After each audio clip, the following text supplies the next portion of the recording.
Sa Re Ga Ma Pa season 4ல இப்ப ரீசென்ட்டா title வந்திருக்கக்கூடிய திவினேஷ், அவங்க அப்பாவுக்கு அவங்களுக்கு கிடைச்ச பரிசு தொகை மூலியமா ஒரு பைக் ஒண்ணு வாங்கி கொடுக்க போறதா தகவல் ஒண்ணு வெளிவந்திருக்குது. அதோட விவரத்த இந்த வீடியோல பார்க்க போறோம். ஜீ தமிழ் டெலிகாஸ்ட் ஆன சரிகமபா லிட்டில் சாம்பியன் சீசன் 4ல கடந்த வாரம் டைட்டில் வின்னர் அறிவிக்கப்பட்டவர் தான் திவினேஷ். சொல்லப்போனா பழைய பாடல்கள சூஸ் பண்ணி பாடுறதுல இவர் ரொம்ப திறமைசாலி அப்படின்னே சொல்லலாம். இவரோட பாட்டுக்குன்னே ஒரு தனி ஃபேன் பேஸ் இருக்கு. சொல்லப்போனா இவரு கண்டிப்பா இந்த ஒரு டைட்டிலுக்கு டிசர்விங்கான கண்டஸ்டன்ட் தான் அப்படிங்கிற மாரி எக்கச்சக்கமான பிரபலங்களும், எக்கச்சக்கமான பாடகர்களும் அவங்க கருத்துக்கள பதிவு பண்ண ஆரம்பிச்சிருக்காங்க. இந்த மாரி சிச்சுவேஷன்ல இப்ப டைட்டிலரா வந்திருக்கக்கூடிய திவினேஷுக்கு சரிகமபா டீம் ரூ. 10,00,000 பரிசு தொகை அறிவிச்சிருந்தாங்க.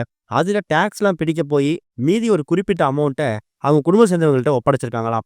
இப்ப அந்த பரிசு தொகையில தான் குடும்பத்துக்கு, குறிப்பா தான் அப்பா, அம்மாவுக்கு என்னென்ன விஷயங்கள் இப்போதைக்கு அத்தியாவசியமா தேவைப்படுதோ அது எல்லாத்தையும் வாங்கி கொடுக்கணும் அப்படிங்கிற மாதிரி ரொம்ப நாட்களாவே கனவு வச்சிருந்திருக்காரு. அதுல முதல் படியா அவங்க அப்பா பால் வியாபாரம் பண்ணக்கூடியவராம். பால் வியாபாரம் பண்றதுக்கு பால் வேன் இல்ல அப்படின்னு சொல்லும்போது, சிங்கர் ஸ்ரீனிவாஸ் பால் வேன் வாங்கி குடுத்துட்டாரு.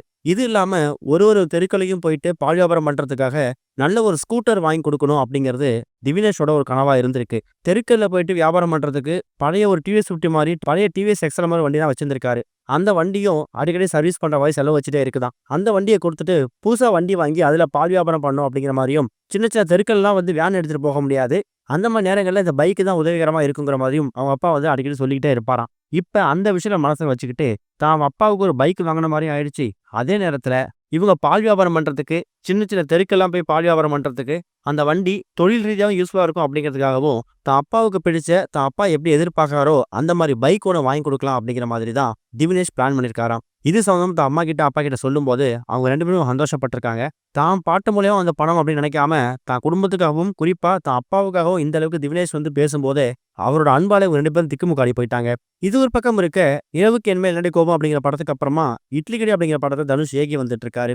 இயக்கத்த தாண்டி தனுஷ் ஹீரோவா மட்டும் நடிக்கக்கூடிய திரைப்படம் தான் குபேரா. சேகர் கமுலா இயக்கத்துல உருவாகக்கூடிய இந்த திரைப்படத்துல தனுஷ் கூட சேர்ந்து ராஷ்மிகா மந்தனா, நாகார்ஜுனான்னு சொல்லி பல பேர் நடிச்சுக்கிட்டு இருக்காங்க. இந்த படம் வரப்போற ஜூன் 20ஆம் தேதி வெளியாக போகுது. இப்ப இந்த படத்த பத்தி ஒரு அதிரடி அப்டேட் கிடைச்சிருக்குது. அதாவது பேன் இண்டியால உருவாகக்கூடிய குபேரா படத்தோட ஓடிடி உரிமைய எக்கச்சக்கமான நிறுவனங்கள் கைப்பற்றதுக்கு பிளான் போட்டிருக்காங்க. அதுல இப்ப பிரபலமான நிறுவனம் கூடிய அமேசான் பிரைம் தான் ரூ. 50 கோடி கொடுத்து இந்த குபேரா படத்துக்கான ஓடிடி உரிமையை கைப்பற்றிருக்காங்களாம். படம் ரிலீஸ் ஆகி தியேட்டர்ல வந்ததுக்கு அப்புறமா சரியா 8 வாரத்துக்கு அப்புறம் அமேசான் பிரைம்ல இந்த படம் ஓடிடில ரிலீஸ் ஆகும் அப்படிங்கிற மாதிரி அறிவிக்கப்பட்டிருக்குது.